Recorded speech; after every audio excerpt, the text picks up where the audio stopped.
আসসালামু আলাইকুম রহমতুল্লাহি ওয়া বারাকাতুহু। আশা করি আমাকে সবাই শুনতে পাচ্ছেন। জি।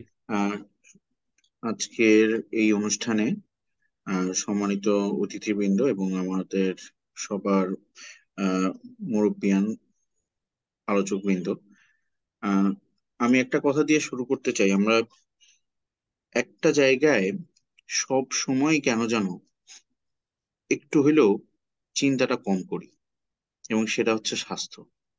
দেখেন, কয়েকভাবে ব্যক্তিগতভাবেও আমরা চিন্তাটা কম করি স্বাস্থ্য নিয়ে, পারিবারিক ভাবেও চিন্তাটা কম করি স্বাস্থ্য নিয়ে, সামাজিক ভাবেও চিন্তাটা কম করি স্বাস্থ্য নিয়ে, রাষ্ট্রীয় ভাবেও চিন্তাটা কম করি স্বাস্থ্য নিয়ে। এই জায়গাটায় একটা চিন্তার পরিবর্তন ফ্রম ব্যক্তি টু রাষ্ট্র, এটা খুবই গুরুত্বপূর্ণ। আজকে আমি শুরু করছি মহান আল্লাহ রবুল আলমিনের কাছে। যে সকল ভাইয়েরা, যে সকল বোনেরা তাদের আত্মদানের মাধ্যমে আমরা আমাদের এই দ্বিতীয় স্বাধীনতা পেয়েছি, তাদের সবার রুহের মাগফিরাত কামনা করছি। এবং সেই সকল শহীদ ভাইদের কাতারে এবং সাথে যেন আল্লাহ সুবহানাহু ওয়া তাআলা আমাদের সবাইকে জান্নাতুল ফিরদাউসে আবার দেখা করার সুযোগ দান করুন, সেই আহ, আশা ব্যক্ত করে। এবং একজন, আমার ন্যাশনাল ইনস্টিটিউট অফ নিউরোসায়েন্স হাসপাতালে একজন রুগী যার বয়স মাত্র 17 বছর, তার কথা, একটি কথা আমার খুব আজকে আহ, মানে কানে বাজছে এখনো পর্যন্ত। তার মা তাকে 17 তারিখে না 18 তারিখে সে রাবার বুলেটে আঘাতপ্রাপ্ত হয়েছে। তার বাবা এবং মা তাকে আর দ্বিতীয়বার নামতে দিতে চায়নি। 18 তারিখে সে বাবার জাস্ট চোখ ফাঁকি দিয়েছে, মায়ের হাতে ধরা পড়েছিল, মাকে জাস্ট বলেছে, তুমি কি চাও না তোমার ছেলেটা শহীদ হোক, তুমি শহীদের মা হও।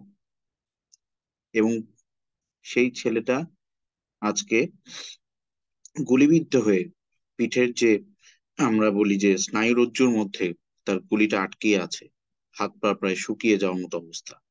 বিদেশে নিয়ে চিকিৎসা করার জন্য হয় আমাদের সমন্বয়কটা এসেছিলেন, চিন্তা ভাবনা করছেন। দেখেন, এই কথাটা কেন বললাম, দেশের একটা যে কোনো পরিস্থিতিতে, যে কোনো মুহূর্তে, আজকে যখন আমরা বন্যার অবস্থায় রয়েছি, একটা মানব সৃষ্ট দুর্যোগ, এটা কখনোই প্রাকৃতিক দুর্যোগ না, এটা সম্পূর্ণরূপে মানব সৃষ্ট দুর্যোগ। এবং এই দুর্যোগের মধ্যেও যে স্বাস্থ্য ব্যবস্থার একটা রীতিমতো ধস নেমে গিয়েছে। কারণ ফেনী, কুমিল্লা, নোয়াখালী কোনো উপজেলা হেলথ কমপ্লেক্সে আপনি এখন পুরো ডুবে ডুবে যাওয়ার মতো অবস্থা হয়ে গিয়েছে। সেখানে আপনি কোনো স্বাস্থ্য দিতে পারছেন না, সেখানে মেকশিফট হসপিটাল করে স্বাস্থ্য দেওয়া লাগছে। তো এই কথাটা এই কারণে বললাম যে আমাদের চিন্তার মধ্যে স্বাস্থ্যের যে চিন্তাটা, এই চিন্তাটা সব সময় কেন যেন একটু পরে আসে বা একটু ধীরে হয়। আমি দেখেন, এখানে যারা ব্যক্তি আছেন সবাইকে যদি জিজ্ঞেস করি স্বাস্থ্যের ব্যাপারে আমরা কতটুকু সচেতন, কখনোই না। আমাদের পরিবারের যতজন মানুষ আছে তাদের স্বাস্থ্যের ব্যাপারে, তাদের প্রেশার ডায়াবেটিস কেমন আছে, কে কতটুকু নিয়ন্ত্রণে আছে, এটা ব্যাপারে কতটুকু সচেতন, একেবারেই না। এই কথাটা দিয়ে শুরু করলাম কেন, বাংলাদেশে যে একটা অভ্যুত্থান হয়েছে, চিন্তারও একটা অভ্যুত্থানের এখানে বিষয় আছে। আপনি যদি স্বাস্থ্যগত ভাবে যদি ভালো থাকেন, তাহলে আপনার সকল রকমের সিদ্ধান্ত নেওয়াটাও খুব সহজ হবে। কারণ তখন আপনি সুস্থ মস্তিষ্কে এখন একটা চিন্তা করতে থাকবেন, পারবেন। আপনি একটা গুরুত্বপূর্ণ জায়গায় আছেন, কিন্তু আপনার ডায়াবেটিস বসে আছে হইলো 12, 13, 14, 15, 16। আপনার মাথা থেকে তখন সঠিক সিদ্ধান্তটা বের হবে এটা আপনি কখনোই আশা করতে পারেন না। আপনার প্রেশার হাই হয়ে বসে আছে, আপনি একটা জায়গায় নির্দিষ্ট জায়গায় বসে দায়িত্ব পালন করছেন, আপনি কখনোই একটা সঠিক সিদ্ধান্ত সেই মানুষের কাছ থেকে আশা করতে পারবেন না। সুতরাং প্রথম যে সংস্কারটা দরকার, আমাদের প্রত্যেকের চিন্তার মধ্যে একটা সংস্কার দরকার, যে স্বাস্থ্যের ব্যাপারে আমাদের এক নাম্বারই চিন্তা করা উচিত। যেটা বাইরের অন্যান্য যে কোনো দেশেই স্বাস্থ্যের ব্যাপারে দেখবেন, আপনি যে কোনো দেশে যখন আপনি যাবেন, আপনাকে সেখানে হেলথ ইন্স্যুরেন্স করা হোক অথবা হেলথের একটা সিস্টেমের মধ্যে আপনাকে আবদ্ধ করে তারা ফেলবে খুব দ্রুত। আপনাকে ওখানে ট্যাগিং করে দিবে একজন জিপি অথবা একজন অ্যাটেন্ডিং ডক্টরের সাথে, যা যিনি আপনার প্রাইমারি ডক্টর হবেন। দেখেন, স্বাস্থ্যের ব্যবস্থাটা তারা যেভাবে চিন্তা করে আমরা সেভাবে করে এখনো পর্যন্ত যে কোনো স্ফেয়ারে, যে কোনো মতাদর্শের ব্যক্তির কাছে সেই জিনিসটা কিন্তু আমরা কখনোই পাই না। স্বাস্থ্য ব্যবস্থাটা সবসময় একটু পরে বা ওকে ঠিক আছে করব, এটা করতে গিয়ে যেটা ঘটনা ঘটে গিয়েছে, যেই আমরা আমাদের বাংলাদেশকে মধ্যম আয়ের দেশ হিসেবে ঘোষণা করা হলো, কিন্তু খুব দুঃখজনক এবং লজ্জাজনক ভাবে গত কয়েক বছর ধরে টানা 5%-এর নিচে জিডিপি টোটাল বাজেটের অংশ বরাদ্দ করা হয়েছে। এটা এতটাই লজ্জাজনক। কেন লজ্জাজনক আমি বলি, বাংলাদেশে আমরা সাংবিধানিকভাবে মৌলিক অধিকার হিসেবে স্বাস্থ্যটাকে আমরা বলেছি। এই স্বাস্থ্যের জিনিসটা আসবে কি দিয়ে? আসবে আমার করের টাকা দিয়েই আসছে। সরকার কিন্তু করের টাকা দিয়ে বাজেট বানাচ্ছে। সেই বাজেটের মধ্যে আমার এই টোটাল 18 কোটি মানুষের জন্য আপনি 4.5% রাখছেন বাজেট। এটা কি হাস্যকর না উদ্ভট? আমি জানি না তারা কিভাবে চেয়েছিল এবং কিভাবে আশা করেছিল যে এটা দিয়ে তারা স্বাস্থ্য ব্যবস্থাটাকে উন্নত করবে। সো প্রথম যে জায়গাটা এখানে, স্বাস্থ্য ব্যবস্থায় বাজেট অ্যালোকেশনটা করতে হবে। বাট শুধু বাজেট অ্যালোকেশন করলে হবে না। আপনি বাজেট নেওয়ার পরে আমাদের এই স্বাস্থ্য ব্যবস্থায় চিন্তার যেরকম একটা পরিবর্তন ঘটাতে হবে, আরেকটা জায়গায় চিন্তার পরিবর্তন ঘটাতে হবে। এই স্বাস্থ্য ব্যবস্থার ক্ষেত্রে খেয়াল করেন, আজকে বাংলাদেশের স্বাস্থ্য ব্যবস্থা নিয়ে রুগীরা অসন্তুষ্ট, রুগীদের কোনো আস্থা নাই, আমার বলতে দ্বিধা নেই। চিকিৎসকরা নিজেরাও অসন্তুষ্ট, অনেক চিকিৎসকদের নিজেদের এই স্বাস্থ্য ব্যবস্থার উপরে কোনো আস্থা নাই। যারা নার্সরা আছেন তাদেরও অনেক রকমের অসন্তোষ এখানে জমে রয়েছে। যারা মেডিকেল টেকনোলজিস্ট এখানে যারা আছেন, তারাও এখানে নিজেদেরকে অনেক জায়গা থেকে মনে করছেন যে জিনিসগুলো সব ঠিক মতো হচ্ছে না। দেখেন তাহলে প্রত্যেকটা এরিয়াতে, আর আমি ওইদিকে গেলাম না, যে বাংলাদেশের স্বাস্থ্য ব্যবস্থার মধ্যে আরো একটা ইম্পর্টেন্ট কম্পোনেন্ট হচ্ছে এখানে যারা ওয়ার্ড বয়, আয়া এবং এমএলএসএস যারা কাজ করেন, তাদের ব্যাপারে তো একেবারেই বললাম না। কারণ আপনি কিছুক্ষণ পরে আমি আপনাদেরকে একদম ইকুয়েশন দিয়ে দেখিয়ে দিব কিভাবে স্বাস্থ্য ব্যবস্থাটাকে একদম from the very beginning of the independence থেকে শুরু করে এখন পর্যন্ত জাস্ট ধ্বংসের মুখোমুখি নিয়ে যাওয়া হয়েছে একটি নির্দিষ্ট জায়গায়, জাস্ট রুগীকে জাস্ট সাপ্লাই দেওয়ার জন্য। কারণ বাংলাদেশের স্বাস্থ্য ব্যবস্থা যদি খুব ভালোভাবে চলে, ওই জায়গার হেলথ ট্যুরিজমটা ঠিক মতো হবে না। বাংলাদেশের স্বাস্থ্য ব্যবস্থাটা যদি একটু নড়বড়ে থাকে, তাহলে অনাস্থার যে সৃষ্টিটা হবে সেখানে, ওইখানে হেলথ ট্যুরিজমটা আরো ভালো মতন হবে। এই জায়গাটা আমাদেরকে একটু সুন্দরভাবে বুঝতে হবে কি ঘটনাটা। নাম্বার ওয়ান, আমাদের বাংলাদেশে এখন পর্যন্ত হেলথ পলিসি নাই, কোনো হেলথ পলিসি নাই। একজন রুগী জানেন না তিনি তার তার কি কি অধিকার রয়েছে স্বাস্থ্য কেন্দ্রিক, তার হাসপাতালে গেলে তিনি কি কি অধিকার প্রাপ্ত হবেন। এটা আমার মনে হয় বাংলাদেশের যত বড় শিক্ষিত মানুষই হোক, তিনি জানেনই না এখন পর্যন্ত তার কি কি অধিকার রয়েছে। কারণ বাংলাদেশে কোনো হেলথ পলিসি নাই। Where is the citizen charter? কোনো সিটিজেন চার্টার কি আছে? নাই, এক নাম্বার। দুই নাম্বার হচ্ছে, এই স্বাস্থ্য ব্যবস্থা একটা ওপেন এন্ডেড জায়গা। আপনি যে কোনো অফিসে যখন যাবেন, দেখবেন যে যে কোনো সচিবালয়ে ঢুকতে গেলে বা অফিসে ঢুকতে গেলে বেশ কিছু গেট পার হয়ে তারপর আপনাকে নিরাপত্তার মাধ্যমে ঢুকতে হচ্ছে। কিন্তু এখানে গ্রেড 1 থেকে, যদি আমরা বিসিএস ক্যাডারের কথা বলি, গ্রেড 1 থেকে শুরু করে এভরিওয়ান, আপনি প্রফেসরের কাছে ডাইরেক্টলি গেলেই কিন্তু ঢুকতে পারেন। ডাইরেক্টলি গেলেই কিন্তু এখানে আপনি ওপেন অ্যাক্সেসটা পাচ্ছেন। এই যে মানুষগুলা যারা আপনাকে প্রফেসর থেকে শুরু করে, মিড লেভেল থেকে শুরু করে, জুনিয়র ডক্টর থেকে শুরু করে, নার্স যারা আছে, যারা হচ্ছে হেলথ কেয়ার ওয়ার্কার্স আছে, তাদের আপনি নিরাপত্তার জন্য কি করেছেন, তাদের সুরক্ষার জন্য কি করেছেন, তাদের এর জন্য কি করেছেন? এই জিনিসটাও নাই। বিকজ অফ হেলথ পলিসি বলতে কোনো কিছু বাংলাদেশে এখনো পর্যন্ত বিদ্যমান নাই। কেন নাই এটা পরে আসছি। এর পরবর্তীতে খেয়াল করেন, আমাদের হেলথ পলিসিটা যেরকম দরকার, তার মানে একই ক্ষেত্রে আমাদের সিটিজেন চার্টারটাও দরকার। যে একজন রুগী জানবেন উনি হাসপাতালে যে কি করবেন, কি পাবেন এবং কি করতে পারবেন না, বা কি কি কি তার আয়ত্তাধীনের, মানে আয়ত্তের বাইরে, এবং কি কি তার আয়ত্তের ভিতরে। এইটা জানা এবং না জানার জন্য যে পরিমাণে ভুল বোঝাবুঝি গুলো হচ্ছে, এই সুন্দর ভুল বোঝাবুঝির একটা কারণ হয়ে দাঁড়াচ্ছে আমাদের এতদিন আজ্ঞাবহ মিডিয়া গুলাকে। আমরা দেখেছি তারা কি করেছে। তারা পর্যন্ত, তারা বলছে, একটা হাস্যকর একটা নিউজের হেডলাইন বলি আপনাদেরকে, একটা নিউজের হেডলাইন দিয়ে এসেছে যে ডায়রিয়ায় কলেরা স্যালাইন কেন দেওয়া হচ্ছে, এটা একটা ভুল চিকিৎসা। সাংবাদিকরা বাংলাদেশের ন্যাশনাল মিডিয়াতে এইভাবে করে প্রচার করা হচ্ছে। কেন জানেন এই ধরনের প্রচারগুলো? এটা একটা প্রচারে এগুলা লক্ষাধিক উপরে, লক্ষের উপরে এরকম ফলস নিউজ গুলা হয়েছে। একজন সাংবাদিক এসে ঠিক করেন কোন চিকিৎসাটা ঠিক এবং কোন চিকিৎসাটা বেঠিক। কেন জানেন? ওই যে আমি বললাম হেলথ ট্যুরিজমের বিষয় আছে, বাংলাদেশের এখান থেকে যত আস্থা চলে যাবে সেটা।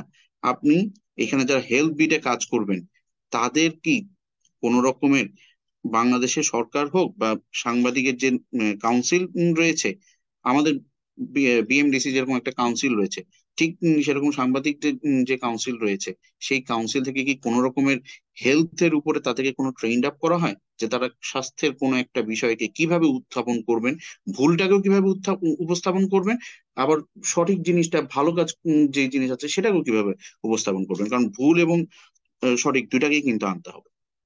এখানে এখন আবার ফেরত আসি আমাদের হেলথ পলিসির যে বিষয়টা।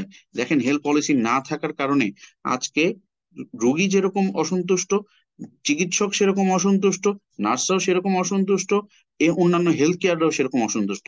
শুধুমাত্র একটু একটা কথা চিন্তা করেন, আমরা কোভিড পার করে আসছি 4 বছর আগে।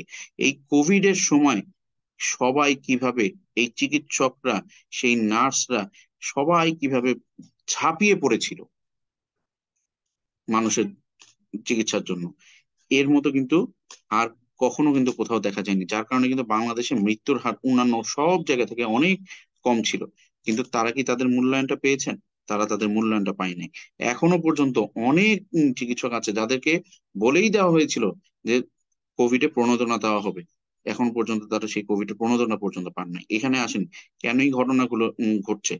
নাম্বার ওয়ান, হেলথ ইকোনমিক্স বলতে কোনো সাবজেক্ট আদতে একাডেমিয়া হিসেবে কোনো ইউনিভার্সিটিতে আছে কিনা?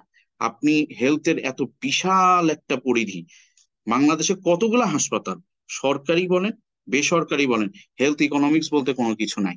ফলে বাংলাদেশে কোনো একটা চিকিৎসার একটা, বাংলাদেশের মূল্যমান কতটুকু হবে এটা নির্ধারণটা আমরা সরকারি ভাবে জোর জবরদস্তি করে একভাবে চাপায় দেওয়া হয় বা একরকম নির্ধারণ করা হয়, আবার ওইদিকে বেসরকারিদের উপরে ছেড়ে দেওয়া হয়, বেসরকারি হাসপাতালগুলো তাদের ইচ্ছা মতো করবে। সো ডিসপ্যারিটি, মানে যেই টেস্ট, একই ইনভেস্টিগেশন, দেখা যাচ্ছে যে একই ইয়ে থেকে করা হচ্ছে, এক এক জায়গায় এক এক রকমের দাম বা ইয়ে করা হচ্ছে। হ্যাঁ, সরকার যদি এখানে কোনো ভর্তুকি দিয়ে থাকে সেটা another thing, but health economics এর লোকেরা এটা ঠিক করার কথা ছিল। হেলথ ম্যানেজমেন্ট, এই টোটাল হেলথের যে ম্যানেজমেন্টটা হবে, এই হেলথ ম্যানেজমেন্টের কয়টা বিশ্ববিদ্যালয়ে হেলথ ম্যানেজমেন্টের সাবজেক্ট আছে? আমি পাবলিক হেলথের ওই হেলথ ম্যানেজমেন্টের কথা এখানে আমি আলোচনা করছি না, কারণ এতগুলা বিশাল ক্ষেত্র। আপনার জবের ক্ষেত্র হচ্ছে হেলথ ম্যানেজমেন্টের, কিন্তু হেলথ ম্যানেজার কয়জন আছেন? এই হেলথ ম্যানেজারের একটা মানে সংকট বাংলাদেশে রীতিমতো আছে, বিশাল সংকট একটা রীতিমতো। 3 নম্বরে এখন আসেন আরেকটা, যে যে জায়গায় যাব, একটা বাংলাদেশের সব থেকে মানে ক্রাইসিস মোমেন্টে যেটা যাচ্ছে এখন, সেটা হচ্ছে বেশ কিছু দুরারোগ্য ব্যাধি আছে অথবা হেলথ সার্ভিস গুলা, বাংলাদেশের সাধারণ মানুষকে কি করতে হয়, যে কোনো চিকিৎসার জন্য ঢাকায় চলে আসতে হয়। কেন বাংলাদেশের যে কোনো চিকিৎসার জন্য ঢাকায় আসতে হবে? এই টোটাল সিস্টেমটাকে কিভাবে কি করা হয়েছে, আমাদের কোনো রেফারেল সিস্টেম নাই। একজন রুগী তার কোন চিকিৎসকের কাছে যাবেন এটা কিন্তু নির্ধারণ করা নাই। তাহলে কি ঘটনা ঘটতেছে, কারো মনে হচ্ছে আমার আজকে জ্বর সর্দি হয়েছে, আমি আজকে প্রফেসর দেখাবো, সে সুন্দর করে মানে এখন খুলনা থেকে ঢাকায় আসতে 3 ঘন্টা সময় লাগে, সে খুলনা থেকে ঢাকায় চলে আসতেছে একজন প্রফেসরকে দেখানোর জন্য। সেই সন্ধ্যা 8টা থেকে সিরিয়াল দিয়ে বসে আছে, রাত 2টার সময় তাকে দেখাচ্ছে। ওয়ারেস সে কিন্তু তার পাশের যে এমবিবিএস ডক্টর ছিলেন অথবা একজন রেজিস্টার্ড ডক্টর ছিলেন, তার কাছে গেলেই কিন্তু সেই জিনিসটা সে কিন্তু খুব সুন্দরভাবে অ্যাভেইল করতে পারতো। এই যে বললাম যে সিটিজেন চার্টারটা নাই, এই রেফারেল সিস্টেমটা নাই, এই রেফারেল সিস্টেম না থাকার কারণে এই ধরনের ঘটনাগুলো ঘটে যাচ্ছে। কেন ঘটছে? এই ঘটনার পিছনে একটা বড় রকমের দায় স্বীকার করে নিতে হবে অকার্যকর এবং বাংলাদেশের রাজনৈতিক লেজুর বৃত্তির বাংলাদেশ মেডিকেল অ্যাসোসিয়েশন নামক একটা অপদার্থ সংগঠনের উপরে। এই অপদার্থ সংগঠনটা বাংলাদেশের কোন চিকিৎসকের ব্যাপারে তো কোনো কথা তো বলেই নেই, উল্টা বাংলাদেশের চিকিৎসা ব্যবস্থাটাকে পুরো বাইনারি সিস্টেমে পরিণত করছে। আজকেই সরকার ক্ষমতায় আসবে তো তার লেজুর ভিত্তির দল থাকে, আর কালকেই সরকার আসলে তার লেজুবৃত্তির দল থাকে। এইরকম একটা বাইনারি সিস্টেমে যখন চলে গিয়েছে, সেখানে প্রফেশনালিজমটা টোটালি অফ হয়ে গিয়েছে। বিএমএ কোনো কার্যকর ভূমিকা রাখতে পারে নাই বলে আজকে এই যে রেফারেল সিস্টেম বলেন, এই রেফারেল সিস্টেম করলে কিন্তু বাংলাদেশের অনেক, কেন অধিকাংশ আহ, বলা চলে যারা রুগী আছেন তারা কিন্তু একটা সুন্দর স্বাস্থ্য ব্যবস্থাটা পেতে পারতো। কারণ প্রথমে আপনি রেজিস্টার্ড ডক্টরকে দেখাবেন, সে তারপরে তার ইয়ে অনুযায়ী কোনো একটা স্পেশালাইজড কোনো ডক্টরের কাছে যদি রেফার করতে চান তাহলে সেখানে পাঠাতে পারেন। এর পরবর্তীতে রুগীকে যদি মনে হয় যে না কোনো টারশিয়ারি হাসপাতাল বা কোয়াটারনারি হাসপাতালে পাঠাতে হবে, তারপরে তিনি টারশিয়ারি বা কোয়াটারনারি হাসপাতালে পাঠাতে পারেন। আরেকটা জায়গায় বাংলাদেশে একটা পলিটিসাইজেশন করে একটা জিনিসকে নষ্ট করে দেওয়া হয়েছে, সেটা হচ্ছে মেডিকেল কলেজ খোলার নাম করে পলিটিসাইজেশনটা হয়েছে। দেখেন, বাংলাদেশে মেডিকেল কলেজের প্রয়োজন নাই। মেডিকেল কলেজ মানে কি, এখানে একটা শিক্ষা দেওয়া হচ্ছে, এখানে চিকিৎসক তৈরি করা হচ্ছে। আপনি একটা বিল্ডিং কে আপনার পছন্দ মনে হইলো, সেই বিল্ডিংটাকে ধরে আপনি মেডিকেল কলেজ বানিয়ে দিলেন। সেখান থেকে আপনি প্রত্যেক কি করলেন, প্রত্যেক বছরে বছরে 20 লাখ থেকে 40 লাখ টাকার পর্যন্ত পাইলেন, এটা আপনার একটা ব্যবসা হয়ে গেল। কিন্তু সেই মানুষটা একটা ব্লাড প্রেশার ঠিক মতো দেখতে পারে না, একটা উম, রোগীর মানে ফলো আপ ঠিক মতো দিতে পারেন, এই ধরনের ডাক্তার প্রস্তুত করার মতো অবস্থায় আজকে নিয়ে গিয়েছেন। বাংলাদেশের জন্য 110টা মেডিকেল কলেজের কোনো প্রয়োজন নাই। ইন্ডিয়ায় কয়টা মেডিকেল কলেজ আছে? আপনি হাতে গুনে ইন্ডিয়ায় not more than 80 medical college. ইন্ডিয়ায় যেখানে 80টার বেশি মেডিকেল কলেজ নেই, সেখানে বাংলাদেশের মতো জায়গায় এরকম জাস্ট 100-র উপরে medical college. No, we don't need medical college. আমাদের কি প্রয়োজন? আমাদের প্রত্যেকটা বিভাগীয় জায়গায় কি কি দরকার? স্পেশালাইজ হসপিটাল দরকার। আমাদের কি ঘটনা করতেছে, বিসিএস এর সিস্টেমটাকে আমাদের একটা কথা মাথায় রাখতে হবে, health planning and health execution, এই দুইটা জিনিস। হেলথ প্ল্যানিংটা কে করতে পারবেন? আমি আবারও বলছি, হেলথ প্ল্যানিংটা করতে পারবেন, হেলথের প্ল্যানিংটা করতে পারবেন কিন্তু চিকিৎসক এবং অন্যান্য যারা একাডেমিয়া, যারা যেমন আপনার হেলথ ইকোনমিক্স পড়াশোনা করে এসেছেন, হেলথ ম্যানেজমেন্ট পড়াশোনা করে এসেছেন, ভূগোল পড়ে বিসিএস ক্যাডার হয়ে তারপরে হচ্ছে ইয়েতে চলে আসবেন, হেলথে চলে আসবেন, এরপরে হেলথে এসে ডিকটেট করবেন যে what to do and what not to do. এটা কখনো হয় না। ওটা আপনি আবেগী কথা বলতেছেন। এখানে একটা কথা মাথায় রাখতে হবে, হেলথকে চালাতে হয় কয়েকটা জিনিস দিয়ে। Number one is knowledge, number two is sincerity, number three is dedication, and number four is your morality. এই চারটা জিনিস যদি কারো থাকে তাহলে হবে। তার মোরালিটি আছে, সিনসিয়ারিটি আছে, ডেডিকেশন আছে, কিন্তু তার নলেজ নাই, একাডেমিক নলেজ নাই, আমি স্পষ্টভাবে বলছি, that person cannot run the health system. এটা কিন্তু খুবই ইম্পর্টেন্ট একটা বিষয়। এর যার কারণে যেটা হয়েছে, হেলথ এক্সিকিউশনার এবং হেলথ প্ল্যানার্স ঘটনা যেটা করছে, দেখেন বাংলাদেশের সচিব, স্বাস্থ্য সচিব, মানে মন্ত্রণালয়ে আপনি যদি যান, এভরি স্বাস্থ্য মন্ত্রণালয়ের সকল সচিবের ব্যাকগ্রাউন্ড হয় হচ্ছে ভূগোল, না হয় হলো বাংলা, না হয় হলো ইংলিশ, না হয় অমুক, না হয় তমুক। এরা হইলে বসে আছে হলো মন্ত্রণালয়। এরা কাদেরকে ডিকটেট করে? এরা ডিকটেট করে হচ্ছে ডিজি হেলথকে, তাদের আন্ডারে অধীনস্থ ডিজি হেলথকে ডিকটেট করে। এই ডিজি হেলথে কারা আছে? বাংলাদেশের বড় বড় প্রফেসরদেরকে নিয়ে রাখা হয়েছে একটা সময়, যদি ওখানে হেলথ ম্যানেজার যারা তাদেরকে নিয়ে যাওয়ার, মানে যারা একদম ইউএইচএফপিও থেকে শুরু করে সিভিল সার্জন হয়ে শুরু করে হেলথ সিস্টেমে যাদের উঠেছিল তাদেরকে এরকম করে কি করা হয়েছে। এখন দেখেন, তাহলে উম, সচিবালয় থেকে প্ল্যানিং করবে আর এক্সিকিউশন করবে হচ্ছে স্বাস্থ্য, কি বলে, স্বাস্থ্য অধিদপ্তরের যারা হচ্ছে ইয়ে। জিনিসটা কি উল্টা হয়ে গেল না? একেবারেই তো উল্টা হয়ে গেল। মানে যে ভূগোল পাস করে এসে আসছে, তার কাছ থেকে একজন প্রফেসরকে, মেডিকেলের প্রফেসরকে শুনতে হচ্ছে what to do and what not to do. হাস্যকর বিষয়। এরকম একটা হাস্যকর বিষয়ের কারণেই দেখেন বাংলাদেশে মেডিকেল কলেজ পারলে পাড়ায় পাড়ায় মহল্লায় মহল্লায় হয়ে যায়, এরকম একটা অবস্থা। ঠিক আছে, কিন্তু আমাদের দরকারটা কি? আমাদের দরকার হচ্ছে প্রত্যেকটা ইয়েতে এক একটা করে বিভাগীয় শহর প্রথমে টার্গেট করেন, তারপরে জেলা শহরগুলোকে টার্গেট করেন। কারণ বাংলাদেশে প্রচুর পরিমাণে বিশেষজ্ঞ কিন্তু তৈরি হচ্ছে, এটা কিন্তু মাথায় রাখতে হবে।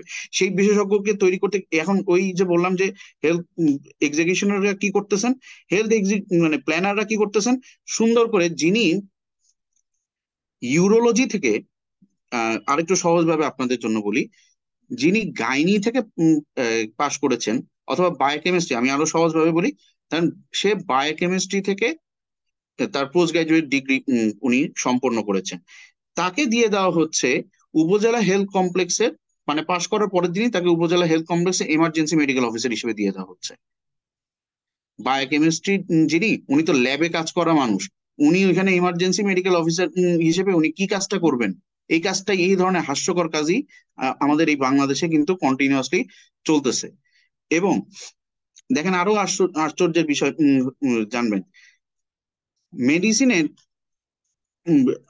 যিনি পাশ করে যাচ্ছেন তাদেরকে দিয়ে দেওয়া হচ্ছে কোথায়? একজন মেডিসিনের যিনি বিশেষজ্ঞ, তা তার চিকিৎসার জন্য যেই সকল দরকার, সেই ফ্যাসিলিটিস গুলা কিন্তু আমাদের একবারে পর্যন্ত নাই, উপজেলা হেলথ কমপ্লেক্স পর্যন্ত নাই। বলা তো হবে না, এক্স রে মেশিন তো পাঠাই দিছি, কিন্তু এক্স রে মেশিন তো পাঠাই দিলে হবে না। এক্স রে মেশিন চালানোর জন্য বা সিটি স্ক্যান মেশিন চালানোর জন্য বা এমআরআই চালানোর জন্য যেই হেলথ টেকনোলজিসটা দরকার, সেই টেকনোলজিসটা কোথায়?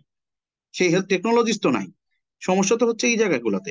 তো আপনি হেলথ টেকনোলজিসকেও সেভাবে করে ট্রেন্ড আপ করে তৈরি করছেন না, তা উল্টা আরো কি করতেছেন, হেলথ টেকনোলজিস তৈরি করে তাদেরকে ডাক্তারের হিসেবে চিকিৎসা দেওয়ার জন্য সুবিধা করে দিচ্ছেন। তো সে তার এমআরআই মেশিন চালানোর দরকারটা কি, তার চালানোর দরকার কি? সে তো সুন্দর করে বসে বসে এখন ডাক্তারি গিরি করলেই তার হয়ে যাচ্ছে। এই যে গ্যাপস গুলা, মানে পয়েন্ট টু গ্যাপস বাংলাদেশের স্বাস্থ্য ব্যবস্থাটাকে টোটালি একটা হযবরল অবস্থার মধ্যে রেখে দিয়েছে। বেসরকারি বিষয়টা তো বললাম যে কোন রকমের কোন বাংলাদেশ ব্যাংক যেরকম আছে, যে বেসরকারি ব্যাংকগুলোকে বা বাংলাদেশ সকল ব্যাংকগুলোকে রেগুলেশন করে, বাংলাদেশের এরকম কোনো অবস্থাই নাই যে, মানে কোনো প্রতিষ্ঠান নাই যারা এই ধরনের ইয়েগুলাকে রেগুলেট করবে। কাকে দেওয়া আছে? হেলথ ইয়েকে, হ্যাঁ, স্বাস্থ্য অধিদপ্তরকে দিয়ে দেওয়া হয়েছে। স্বাস্থ্য অধিদপ্তরটা কি ওই বাইনারি সিস্টেমের মতো, রাজনৈতিক মতো অবস্থা, যে যেমনে আসে সে তেমনে দখল করে, সে তেমনে নিয়ে নেয়। ফলে সে সেরকম প্রাইভেটের যারা থাকে তাদেরকে সেরকম করে সুবিধা দেয়। এই হলো ঘটনা। ফলে এখানে কোনো একটা স্ট্যান্ডার্ড সিস্টেম এটা কখনো তৈরি হয়নি। So health policy is the must. আরেকটা হচ্ছে health commission is the must. Health কমিশনও এখানে থাকতে হবে। এই হেলথ কমিশন নীতি নির্ধারণ তৈরি করবে যে আমার এডুকেশনের মধ্যে, হেলথ এডুকেশনে কি কি হবে। একটা একটা হসপিটাল যে হবে, সেই হসপিটালের ন্যূনতম ক্রাইটেরিয়া কি কি থাকবে, এই জিনিসগুলা অবশ্যই এখানে জরুরি। এই হেলথ কমিশনটা বর্তমান সরকার যদি সংস্কারের কাজে হাত দেয়, এই দুই তিনটা কাজে হাত দেওয়াটা খুব জরুরি আমি মনে করছি। রেফারেল, একটা হচ্ছে হেলথ পলিসি, দুই নাম্বার হচ্ছে হেলথ কমিশন। দুইটা কিন্তু আলাদা জিনিস। হেলথ কমিশন, হেলথ পলিসি, এই টোটালি আলাদা জিনিস ভাবে তৈরি করতে। আরেকটা হচ্ছে রেফারেল সিস্টেম। এখন আসেন, এই সরকারের জন্য একটা, এই অন্তর্বর্তী সরকারের জন্য একটা ইম্পর্টেন্ট ক্রাইসিস মোমেন্ট কিন্তু ওয়েট করছে। কারণ আমি বললাম যে পুরা হেলথ সিস্টেমটা কিন্তু বাইনারি সিস্টেমের মতো অবস্থায় আছে। এই যে এক গ্রুপ ধাক্কা দিচ্ছে আরেক গ্রুপকে, ধাক্কা দিতে গিয়ে কিন্তু স্বাস্থ্যের যে একটা কাঠামো আছে, যতটুকুই ভালো বা মানে মন্দের মধ্যে যতটুকুই ভালো কাঠামো আছে, এই ভালো মন্দের মধ্যে এই ধাক্কা ধাক্কিতে কিন্তু অনেক জায়গায় কিন্তু প্রবলেম ক্রিয়েট হচ্ছে। একটা খেয়াল করে দেখবেন, আমাদের বঙ্গবন্ধু শেখ মুজিব মেডিকেল বিশ্ববিদ্যালয় নামে একটা হাসপাতাল আছে, সেখানে আজকে কি ঘটনা ঘটতেছে? আজকে এক ওইখানে যে দুই গ্রুপ বিদ্যমান, আগের গ্রুপ এবং বর্তমান গ্রুপ লাগালাগি হয়ে একজন নির্দেশনা দিতেছে যে পরীক্ষা হবে, আরেকজন নির্দেশনা দিতেছে যে পরীক্ষা হবে না। একজন অতিরিক্ত রেজিস্ট্রার, একজন হলো ডেপুটি রেজিস্ট্রার। মানে হাস্যকর অবস্থাটা যে কোন জায়গায় নিয়ে যাওয়া হচ্ছে, এটা কিন্তু যারা এই অন্তর্বর্তী সরকার আছেন, সমন্বয়ক আছেন, তাদেরকে কিন্তু খুব সাবধানে করতে হবে। কারণ তাদেরকে ডিরেইল করার জন্য, কারণ তারা তো ছাত্র ছিলেন, তারা তো কোনো পেশাজীবী ছিলেন না, তারা ডাক্তারদের মধ্যে কে কেমন এটা জানতেন না। একটা কথা মাথায় রাখতে হবে, ক্ষুধার্ত একটা স্বৈরাচার যেরকম চলে গিয়েছে, ক্ষুধার্ত অনেকেও কিন্তু ক্ষুধার্ত অবস্থায় রয়ে গিয়েছে। এদের হাত থেকে ক্ষুধার্ত অবস্থায় আরেকটা স্বৈরাচার যেন না আসে, এটাও কিন্তু তাদেরকে জি। খেয়াল রাখতে হবে। সুতরাং স্বাস্থ্য ব্যবস্থাটা নিয়ে একটা ব্রেইন স্টর্মিং এর মতো অবস্থায় তাদেরকে চলে যেতে হবে। নাইলে কিন্তু আগামীতে মানুষ এই স্বাস্থ্য ব্যবস্থার উপরেই নির্ধারণ করে কিন্তু গালিটা কিন্তু ওই হাসপাতালে সুন্দর করে দিয়ে আসতে পারে, সচিবালয়ে যেয়ে কিন্তু গালি দিতে পারে না, আদালতেও যেয়ে কিন্তু গালি দিতে পারে না। জি, সুতরাং ধন্যবাদ। এই জায়গাটায় খুব খেয়াল রাখতে হবে। অসংখ্য ধন্যবাদ। সালাম।